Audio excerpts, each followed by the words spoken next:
ሰላም ጤና ይስጥልኝ ቤተሰቦች፣ ቦሊድ ወቅታዊ በሚለው የመረጃ ፕሮግራም በድጋሚ ተገናኝተናል። የዛሬ መጀመሪያና ቀዳሚ ዜና የሚሆነው የራካ ፊልም ሜከሮች ዲሴምበር 2027 ላይ ፊልማቸውን ለመልቀቅ ፕላን እያደረጉ እንዳለ መረጃ ይወጣ ነው ያለው። ራካ የተሰኘው ፊልም ቀጣዩ ያለው አርጁን ፊልም ሲሆን ታዋቂው ዳይሬክተር አትሌ ኩማር ዳይሬክት እያደረገው ነው ያለው። የራካ ፊልም ቀረጻ አንድ ብሎ የጀመረው ከአንድ ዓመት በፊት ማለትም ጁን 2025 ላይ ነበር የተጀመረው። ከዛን ጊዜ ጀምሮ ያለፉት አንድ ዓመታት ያህል ያለማቋረጥ ተሳትፎ ቀረጻውን እየቀጠለ ነበር። የፊልሙ ቀረጻም ደግሞ 70% ያህል ተጠናቋልና እስከ ጁን መጨረሻ ድረስ ይጠናቃል ተብሎ ሲገመት ነበር። ግን ደግሞ የፊልሙ የተወሰኑ ሲኖች በትልቅ ስኬል ቀረጻ እየተደረገላቸው ስለነበረ ቀረጻውን ለማጠናቀቅ ትንሽ ጊዜ ይፈጃል ተብሏል። ይህም ማለት ደግሞ የራካ ፊልም ቀረጻ በአጠቃላይ ጊዜው የተቀየረ ሲሆን ስኬጁሉ በቀጣይ ዓመት ማርች ወር ላይ ሊጠናቀቅ ይችላል ተብሎ ይገመታል። ፊልሙ የሚያልቅበት ቀን ስለተራዘመና ወይም ቀረጻው የሚያጠናቅቅበት ቀን ስለሚቆይ በአጠቃላይ ፊልሙ ለእይታ የሚበቃበትን ቀን ዲሴምበር 2027 ለማድረግ ፕላን እያደረጉ ነው ያሉት። ያለው አርጁን ቀደም ያለ ስኬታማ የነበሩ ሁለት ፊልሞቹ ማለትም ፑሽፓና ፑሽፓቱ ዲሴምበር ወር ላይ ነበር ለእይታ ይበቁት። እንደሚታወቀው ደግሞ ሁለቱም ፊልሞቹ ቦክስ ኦፊስ ላይ ምርጥ ገንዘብ ሰብስበው የወረዱ ፊልሞች ነበሩ። በሌላ በኩል ግን ስናየው ቦሊውድ ያሉ ፊልም ሜከሮች በብዛት በሚባል ደረጃ ዲሴምበር የመጀመሪያ ሳምንት ላይ ፊልማቸውን ለመልቀቅ ፕላን እያደረጉ ነው ያሉት። የራካም ፊልም ሜከሮች ደግሞ ወደ ኋላ አይቀሩም። እነሱም ዲሴምበር ላይ ፊልማቸውን የሚለቁ ከሆነ የመጀመሪያ ሳምንት ላይ ለመልቀቅ ፕላን ያደርጋሉ ተብሎ ይጠበቃል። ትልቅ ፊልም ነው በእርግጥ ፊልሙ ራካ የተሰኘው ፊልም። ዲሴምበር የመጀመሪያ ሳምንት ላይ ፊልማችንን እንለቃለን ብለው ካሉ ደግሞ ትልልቅ የሚባሉ ወይም ቀደም ብለው ቀናቸው የተገለጹ ፊልሞች ሊራዘሙ ወይም ቦታቸው ሊለቁ ይችላሉ ተብሎ ይገመታል። ምሳሌ ቱምባርቱ ሜከሮቹ አናውንስ አድርገው እንደነበረ ቀደም ብለው ዲሴምበር 3 2027 ላይ ለእይታ እናበቃለን ብለው ነበር። እናንተ ስላሉ አርጁን ራካ ፊልም ትላላችሁ? በዚህ ዓመት ሲጠበቅ በድጋሚ ወደ 2027 ተራዝሟል። ያላችሁን ሐሳብ አስተያየት ኮሜንት ላይ ጻፉልኝ። የመጀመሪያ ሲዝኑ ለእይታ በቅቶ ተወዳጅነት ያገኘው ዘ ባድስ ኦፍ ቦሊውድ የተሰኘው ፊልም ሁለተኛ ሲዝኑ አሁን ስራ ለመጀመር ዝግጅት መጀመራቸውን በአሁኑ ሰዓት ላይ የተገለጸ ሲሆን አሁን ላይ እንደተባለው ከሆነ የፊልሙ ቀረጻ ሙሉ ለሙሉ 2027 የመጀመሪያ ላይ ወይም መጀመሪያ ወር ላይ ጃንዋሪ ላይ ይጀምራል ተብሏል። አሪያን ካን ዳይሬክት ያደረገው ዘ ባድስ ኦፍ ቦሊውድ የተሰኘው ፊልም ባለፈው ዓመት ሴፕቴምበር 2025 ላይ ነበር ለእይታ ይበቃው። እንደሚታወቀውም ደግሞ ተመልካቹ በጣም ወዶት ያየው ቆንጆ ፊልም ነበርም። የመጀመሪያ ሲዝን ልክ ስኬታማ እንደሆነ ሁለተኛ ሲዝን እንደሚቀጥል እንኳን አናውንስ ተደርጎ ነበረ። ስለዚህ በአሁኑ ሰዓት ላይ ዳይሬክተሩ አሪያን ካን ሁለተኛ ሲዝን ላይ ስራ እንደጀመረ እየተነገረ ነው ያለው። አሁን ላይ ወጣ መረጃ እንደሚያሳየው ከሆነ ሁለተኛው ሲዝን ላይ ታሪኩ ቀየር እንደሚልና ለየት እንደሚል የተነገረ ሲሆን ዋና ምክንያቱ ደግሞ ፊልም ሜከሮቹ ልክ የመጀመሪያው ሲዝን ላይ የታየውን አይነት ፎርሙላ መድገም እንዳልፈለጉ እየተነገረ ነው ያለው። ይህም ማለት ሁለተኛ ሲዝን ላይ ታሪኩ የሚቀየር ከሆነ ደግሞ አክተሩም ሌላ ሊሆን ይችላል የሚል ግምት አለ። ከፊልሙ ጋር ደግሞ የተያዘ ስራ በአሁኑ ሰዓት ላይ ተጀምሯል ከተባለ በቀጣይ ጥቂት ቀናት ውስጥ ደግሞ በፊልሙ ላይ ማን መሪ ተዋናይ ይሆናል የሚለውን አናውንስመንት እንጠብቃለን ማለት ነው። ቀረጻውን 2027 መጀመሪያ ላይ ይጀምራል ከተባለ ጣጣውን ጨርሶ ካለቀ እስከ 2027 መጨረሻ ካልሆነ ደግሞ 2028 ላይ የምናየው ፊልም ይሆናል ማለት ነው። በእርግጥ ረጅም ጊዜ ነው ያለው። ስለዚህ በቀጣይ ከባድስ ኦፍ ቦሊውድ ከተሰኘው ፊልም ጋር የተያዘ አዳዲስ አብዴቶች ሲመጡ ደግሞ ይዤላችሁ ከሰታለሁ። ከታዋቂዎቹ ዳይሬክተሮች ራጅ ኤንድ ኬ መሃል አንዱ የሆነው ራጅ በአንድ ኢንተርቪው እንደተናገረው ከሆነ በዚህ ዓመት መጨረሻ ላይ አንድ በጣም ትልቅ የተባለ ፕሮጀክት የምንጀምር ሲሆን በዛ ፊልም ላይም ደግሞ የቦሊውድ ትልቅ አክተር መሪ ተዋናዩን የሚጫወቱበት ፊልም ነው ብለዋል። ቀደም ብዬም ደግሞ በተለያዩ ፕሮግራሞች እንዳቀረብኩላችሁ ታዋቂዎቹ ዳይሬክተሮች ራጅ ኤንድ ኬ ከሰልማን ካን ጋር አንድ ሱፐር ሂሮ ይዘት ያለው ፊልም ለመስራት ፕላን አድርገው ነበረ። ምናልባትም እንግዲህ ራጅ የተባለው ዳይሬክተር እያወራ ያለው ይሄን ፊልም ይሆናል የሚል ግምት አለ። አሁን በቅርቡ ሰልማን ካን ያው ጸጉሩን ተመልጦ ታይቶ ነበረ። አንዳንድ መረጃዎች እንደሚያሳዩትና እንደሚወራው ከሆነ የተረጋገጠ ባይሆንም ለዚህኛው ፊልም የሚያስፈልገውን ዝግጅት እያደረገ ነው የተላጨው ተብሏል። ግን ደግሞ በሌላ በኩል በአሁኑ ሰዓት ላይ ሰልማን ካን የቫምሲ ፔድፐሊ ፊልምን ቀረጻ ሙሉ ለሙሉ አላጠናቀቀም። ስለዚህ ይሄኛው ፊልም ሊሆን አይችልም የሚል ግምት አለ። ረጅም ጊዜ የሚወስድ ፊልም እንደሚሆን ምንም ጥርጥር የለውም። ግን ዳይሬክተር ራጅ እንዳለው ከሆነ የፊልሙ ቀረጻ እስከዚህ ዓመት መጨረሻ ድረስ ይጀምራል ብሏል። በትክክልም ከሰልማን ካን ጋር የሚሰራው ፊልም ከሆነ እስከዚህ ዓመት መጨረሻ ካልሆነ ደግሞ 2028 ኢድ ላይ ሊለቀቅ ይችላል ተብሎ ይገምታል። የፕረባስ ቀጣይ ፊልሙ ፎጂ ከተሰኘው ፊልም ጋር አንዳንድ መረጃዎች እንደሚያሳዩት ከሆነ የፎጂ ፊልም ሜከሮች ዲሴምበር 3 ላይ ፊልሙን ለመልቀቅ ፕላን እያደረጉ ነው ያሉት የሚል መረጃ ወጥቷል። መረጃው እንደሚያሳየው ከሆነ እንግዲህ ሃኑር አጓፑሪ ዳይሬክት ያደረገው የፕረባስ ቀጣይ ፊልሙ ጣጣውን ጨርሶ በዚህ ዓመት ዲሴምበር 3 2026 ላይ ይበቃል ተብሏል። ወሬውን እንኳን አስወርተውታል። ግን በሌላ በኩል ስናየው የፊልሙ ቀረጻ በአጠቃላይ እስካሁን ድረስ አልተጠናቀቀም። እንዴት ብሎ በዛን ቀን ሊደርስ ይችላል የሚለው ደግሞ ሌላ ጥያቄ ነው። እንደሚታወቀው ፕረባስ የዚህም ፊልም ቀረጻ ኦገስት 2024 ላይ ነበር አንድ ብሎ የጀመረው። የመጀመሪያ ዙር ቀረጻውንም ደግሞ እስከ ኦክቶበር ድረስ አጠናቆ ነበረ። ከዛን ጊዜ ጀምሮ የፊልሙ ቀረጻ በጣም የተንጓተተና የረፈደ ሲሆን በሚያስገርም ሁኔታ እስካሁን ድረስ የፊልሙ ቀረጻ ሙሉ ለሙሉ እንዳልተጠናቀቀ ተነግሯል። ግን ሚዲያ ላይ የወጡ ሪፖርቶች እንደሚያሳዩት ከሆነ የፊልሙ ቀረጻ በአጠቃላይ በቀጣይ 2-3 ወራት ውስጥ የሚጠናቀቅ ሲሆን ፊልሙም ደግሞ ጣጣውን ጨርሶ በዚህ ዓመት ዲሴምበር 3 ላይ ለእይታ ይበቃል እያሉ እየተከራከሩ ወይም እያቀረቡ ያሉ ዜናውን። ግን ደግሞ ቀደም ብለን እንዳወራ ነው በዚህ ዓመት ዲሴምበር 4 ላይ የአጄ ዴቭጋን ሬንጀር እንዲሁም ደግሞ የአክሼ ኩማር ርዕሱ ያልታወቀው ፊልም ለእይታ ይበቃል ተብሏል። ስለዚህ በአጠቃላይ የፕረባስ ፎጂ የተሰኘው ፊልም ዲሴምበር 3 ላይ ለእይታ ይበቃል የሚለው ቻንሱ በጣም የጠበበ ነው። አጄ ዴቭጋን የሚታወኑበት ሬንጀር የተሰኘውን ፊልም ጀገን ሸክት የተባለው ዳይሬክተር ሲሆን ዳይሬክት ያደረገው፣ የአክሼ ኩማር ደግሞ ርዕሱ ያልታወቀውን ፊልም አኒስ በዝኔ የተባለው ዳይሬክተር ነው ዳይሬክት ያደረገ ያለው።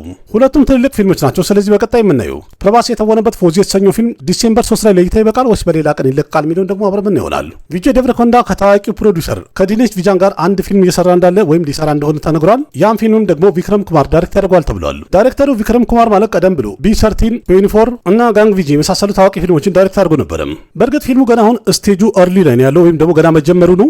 ማዶግ ስቱዲዮ ወይም ደግሞ ፕሮዲውሰር ዲኔሽ ቪጃን በፊልሙ ላይ ቪጄ ደፈርኮንዳ እንዲተውንና ዳይሬክት እንዲያደርግለት ደግሞ ቪክረም ኩማርን እያናገረ ነው ተብሏል። ይህ ፊልም እንግዲህ በትክክል ከተረጋገጠና በትክክል ከሄደ በፓን ኢንዲያ የሚለቀቅ ፊልም ሲሆን በእርግጠኝነትም ደግሞ ሌቭሉን ከፍ አድርገው በትልቅ ደረጃ ይቀርጹታል ተብሎ ይጠበቃል። ዳይሬክተሩ ቪክረም ኩማር የሚያነሳቸው ኮንሰፕቶችና ታሪካቸው በጣም ለየት ያሉ ነው የሚሆኑት፣ ወይም ቀደም ያሉትም ለየት ያሉ ነበሩ። ስለዚህ በቀጣይ ደግሞ ቪክረም ኩማርና ቪጄ ደፈርኮንዳ አንድ ላይ የሚሰሩት ፊልም አፕዴት እስከመቼ ይወጣልታል የሚለውን አብረን የምንጠብቀው ይሆናል።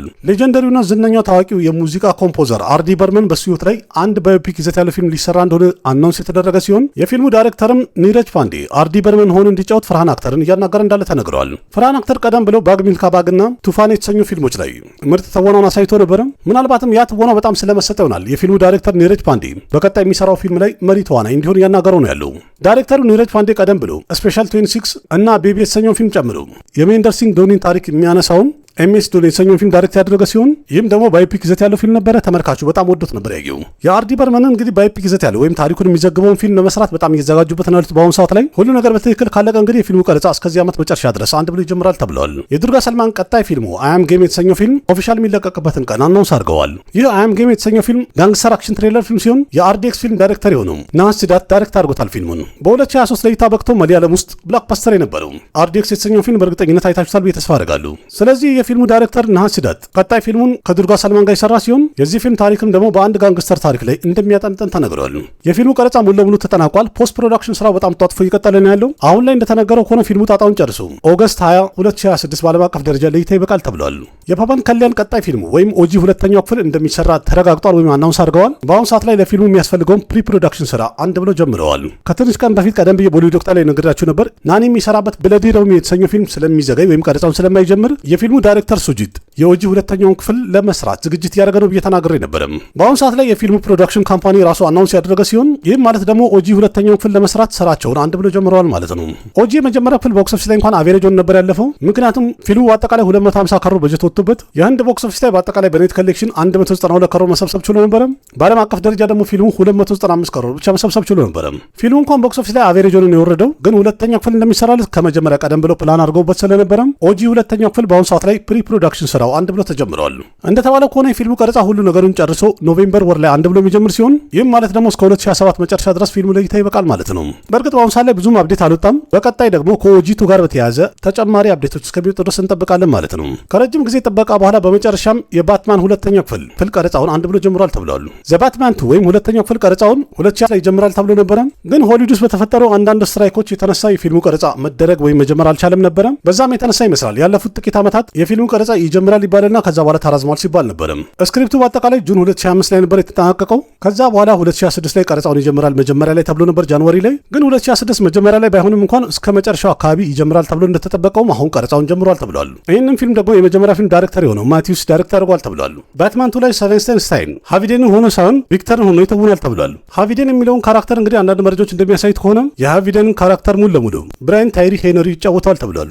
የፊልሙ ቀረጻ እንኳን ተጀምሯል። ግን አሁን እንደዛም ሆኖ ጊዜ ይፈጃል ወይም ይቆያል የሚባል ነው። ምክንያቱም ጣጣውን ጨርሶ ኦክቶበር 1 2027 ነው ለእይታ የሚበቃው። ታዋቂው ዳይሬክተር ጆርጅ ሚለር ማድማክስ ቀጣይ ክፍል ለመስራት እየተዘጋጀ ነው ያለው። በዛውም ደግሞ በማድማክስ ታሪክ ላይ አንድ ዌብ ሲሪዝ ለመስራትም ፕላን እያደረገ ነው ያለው። በ2015 ለእይታ ይበቃ የነበረው ማድማክስ የተሰኘው ፊልም ተመልካቹ በጣም ወዶት ያየው ፊልም ነበረ። ግን በ2004 ለእይታ ይበቃ የነበረው የማድማክስ ስፒንኦፉ እንደሚታወቀው ቦክስ ኦፊስ ላይ ከስሮ ነበር የወረደው ወይም ፍሎፕ ነበረ። ማድማክስ የተሰኘው ፊልም በቀጣይነት ለመስራት 2015 ጀምሮ ነበር ፕላን ሲያደርጉት የነበረው። ግን በአስገራሚ ሁኔታ ሶስተኛው ክፍል እስካሁን ድረስ ስራ አልተጀመረለትም። የፊልሙ አክተር ቶም ሃርዲን በጠየቀ ሰዓት ላይ 2004 ላይ እንደተናገረው ከሆነ ቀጣይ ክፍሉ መስራቱ ተገቢ ነው ብዬ አልልም ብሎ ነበረም። እስካሁን ድረስ ቢሆንም የፊልሙ ቀረጻ እንኳን አልተጀመረም። ግን የፊልሙ ዳይሬክተር የሆነው ጆርጅ ሚለር የመጨረሻውን ክፍል ወይም ሶስተኛውን ክፍል ለመስራት ዝግጅቱን አንድ ብሎ ጀምሯል። የማድማክስን ዌብ ሲሪል ደግሞ መለስ ብለን ስናይ ዌብ ሲሪሉን ከሰራው ለመግዛት ወይም ደግሞ ራይቱን ለመግዛት አማዞን፣ ዩኒቨርሳል እና ሶኒ ፒክቸርስ ፍላጎት እንዳላቸው ቀደም ብሎ አሳይተውታል። እስካሁን ድረስ እንኳን የተረጋገጠ ነገር የለውም። ግን የማድማክስ ሶስተኛው ክፍልና እንዲሁም ደግሞ ዌብ ሲሪሉ እስከመቼ ድረስ ይሰራል የሚለውን አብረን ምን ይሆናል። በ2026 ለእይታ ይበቃ የነበረው ማርሻል አርት ፋንታሲ ይዘት ያለው ሞርታል ኮምባክት ሁለተኛው ክፍል በኦቲ ፕላትፎርም የወጣበትን ቀን አናውንስ አድርገዋል። ሞርታል ኮምባክት 2 የተሰኘው ወይም ሁለተኛው ክፍል ሜይ 2026 ላይ ነበር ለእይታ የበቃው። ፊልሙ ቦክስ ኦፊስ ላይም ጥሩ የሚባል ገንዘብ መሰብሰብ ችሎ ነበረ። ፊልሙ እንኳን ብዙ ለየት ያለ ነገር የለውም። ግን ማርሻል አርት አይነትና እንደዚህ ፋንታሲ ይዘት ያላችሁ ፊልሞች የምትወዱና የሚመቻችሁ ከሆነ ከጁን 19 ጀምሮ በኦቲ ፕላትፎርም ወይም በጥራት ለእይታ ስለሚበቃ ማየት ትችላላችሁ ማለት ነው። ቦክስ ኦፊስ ላይ ስላሉ ፊልሞች መለስ ብለን ስናይ የራም ቸረን ፔዲ የተሰኘው ፊልም በዓለም አቀፍ ደረጃ 393 ከሮር መሰብሰቡን አናውንስ ያደረጉ ሲሆን ይህ እንግዲህ ፊልም ሜከሮቹ አናውንስ ያደረጉት ሲሆን 393 ከሮር በግሮዝ ኮሌክሽን መሰብሰብ ችሏል ብለዋል። ግን የገበያ ጥናት ባለሙያዎች ደግሞ እንዳሉት ከሆነ በ11 ቀኑ ፔዲ የተሰኘው ፊልም ኢንዲያን ኔት ኮሌክሽን 216 ከሮር የሰበሰበ ሲሆን በዓለም አቀፍ ደረጃ ደግሞ ፊልሙ 306 ከሮር እና ከዛ በላይ መሰብሰብ ችሏል ብለዋል። ፔዲ የተሰኘው ፊልም በአጠቃላይ በጀቱ 350 ከሮር የወጣበት፣ ይህም ማለት ደግሞ ፊልሙ በጀቱ ላይ ለመድረስ ረጅም ጊዜ ቀረዋል ማለት ነው። ፊልሙ ቦክስ ኦፊስ ላይ እንኳን አሁን ጥሩ ገንዘብ እየሰበሰበ ነው ያለው ወይም አሪፍ አቀባበል አግኝቷል። ግን ላይፍ ታይም ውስጥ ጨርስ ደግሞ ምን ያህል ይደርሳል የሚለውን አብረን ምን ይሆናል። እድሜና ጤናውን ይስጥን። ቨሩን ደቫን የተወነበት ሄጃዋኒቶ እሽቅ ሆና የተሰኘው ፊልም መጀመሪያ ሳምንቱ ላይ 37 ከሮር መሰብሰብ የቻለ ሲሆን ሁለተኛ ሳምንቱ ላይ ደግሞ 7 ከሮር አካባቢ መሰብሰብ ችሏል። ይህም ማለት ሄጃዋኒቶ እሽቅ ሆና የተሰኘው ፊልም በ10ኛ ቀኑ ኢንዲያን ቦክስ ኦፊስ ላይ በኔት ኮሌክሽን 44 ከሮር መሰብሰብ የቻለ ሲሆን በዓለም አቀፍ ደረጃ ደግሞ 64 ከሮር መሰብሰብ ችሏል ማለት ነው። የፊልም በጀት በአጠቃላይ 55 ከሮር የወጣበት ተብሏል። ከበጀቱ አኳያ ሲታይ ቦክስ ኦፊስ ላይ ጥሩ እየሄደ ነው ያለው የሚባል ፊልም ነው። ሆረር ፊልም የሆነው ኦብሲስድ የተሰኘው ፊልም የመጀመሪያ ሳምንቱ ላይ በህንድ ቦክስ ኦፊስ 18.50 ከሮር መሰብሰብ የቻለ ሲሆን ሁለተኛ ሳምንቱ ላይ 31 ከሮር መሰብሰብ ችሏል ህንድ ውስጥ። ትላንት ሶስተኛ ሳምንቱ ላይ ደግሞ 15 ከሮር አካባቢ መሰብሰብ ችሏል። በሂንዲ ደብ ተደርጎ የተለቀቀው ሆሊውድ ፊልም በህንድ ቦክስ ኦፊስ ላይ በአጠቃላይ 64.50 ከሮር መሰብሰብ የቻለ ሲሆን ግን ፊልሙ በዓለም አቀፍ ደረጃ 286 ሚሊዮን ዶላር መሰብሰብ ችሏል። የፊልሙ በጀት በአጠቃላይ 750 ሺህ የአሜሪካን ዶላር ወጥቶበታል የተባለ ሲሆን ይህም ማለት በዓለም አቀፍ ደረጃ 286 ሚሊዮን ዶላር በጣም ከፍተኛ ገንዘብ መሰብሰብ ችሏል ማለት ነው። እናንተስ ይህን ሆረር ፊልም አያችሁት እንዴ? ካያችሁት ያላችሁን ሀሳብ አስተያየት ኮሜንት ላይ ጻፉልኝ። ቪዲዮ ከተመቻችሁ ላይክ አድርጉ፣ ያላችሁን ሀሳብ አስተያየት በኮሜንት ገለጹ፣ ለጓደኞቻችሁ ሼር አድርጉ። ልክ እንደዚህ ከአንድ ሲኒማ ጋር የተያዙ በጣም ብዙ ጨዋታዎችን እና የተለያዩ የሚወጡ አፕዴቶችን በተለያየ ፕሮግራም አንድ በአንድ አቀርብላችኋለሁ። በፍቅር የተሞላውና የማበረታቻ ኮሜንታችሁን ሁልጊዜ ለትርስ ጠብቃለሁ። ልክ እንደዚህ በሌላ አዳዲስ መረጃዎችና አሪፍ ታሪኮች በድጋሚ እስከምንገናኝ ድረስ አቅራቢያችሁ ቃሲም መካ ነበርኩኝ። ደህና ሁኑ። ባባይ። እኔ አማርኛ መናገሪያ ይግረማችሁ ይልቅ ይህን ቻናል ሰብስክራይብ ብታደረጉ የበለጠ አዳዲስና ምርጥ ስለምታገኙ ቻናሉን ሰብስክራይብ በማድረግ ቤተሰብ እንድትሆኑ በአክብሮት እንጠይቃለን።